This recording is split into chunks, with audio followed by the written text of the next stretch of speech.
नमस्कार सर्वांना. श्री स्वामी समर्थ. आजचा दिवस खूप खास आहे कारण आज मकर संक्रांत आणि एकादशी हे दोन्ही पवित्र दिवस एकत्र आले आहेत. मकर संक्रांत म्हणजे सूर्यदेव उत्तरायणात प्रवेश करतात. हा काळ देवांना अतिशय प्रिय मानला जातो आणि एकादशी भगवान विष्णूंना अर्पित केलेला सर्वात पवित्र दिवस आहे. जेव्हा सूर्यपूजनाचा दिवस आणि विष्णुपूजनाचा दिवस एकत्र येतो तेव्हा तो महापुण्ययोग मानला जातो. शास्त्र सांगते या दिवशी केलेली पूजा, व्रत, दानधर्म सामान्य दिवसांपेक्षा अनेक पटींनी अधिक फल देणारी असते. म्हणूनच या दिवशी सत्यनारायण पूजा करणे अत्यंत महत्त्वाचे मानले जाते. सत्यनारायण म्हणजेच भगवान विष्णूंचे सत्यस्वरूप. ही पूजा आपल्याला शिकवते सत्य, श्रद्धा, संयम आणि कृतज्ञता. सत्यनारायण कथा ऐकताना आपल्याला समजते की अहंकार, आळस आणि असत्य जीवनात अडचणी निर्माण करतात आणि श्रद्धा व सत्य सर्व संकटावर मात करायला शिकवतात. या विशेष दिवशी सत्यनारायणाचे पूजन केल्याने घरात शांती आणि समाधान नांदते. आर्थिक अडचणी कमी होतात, रखडलेली कामे मार्गी लागतात आणि नकारात्मकता दूर होते.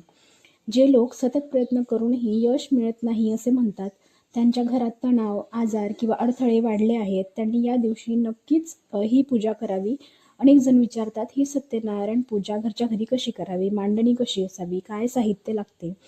तर केंद्रात सांगितल्याप्रमाणे घरच्या घरी आपण सत्यनारायण पूजा कशी करावी, पूजेची सोपी मांडणी कशी आहे, याबद्दलची संपूर्ण माहिती चा जो लॉंग व्हिडिओ आहे तो मी खाली लिंक दिली आहे. तर त्या लिंकवर जाऊन तुम्ही नक्कीच पूजा आपण कशी करायची आहे घरी ते नक्कीच तुम्ही बघू शकता.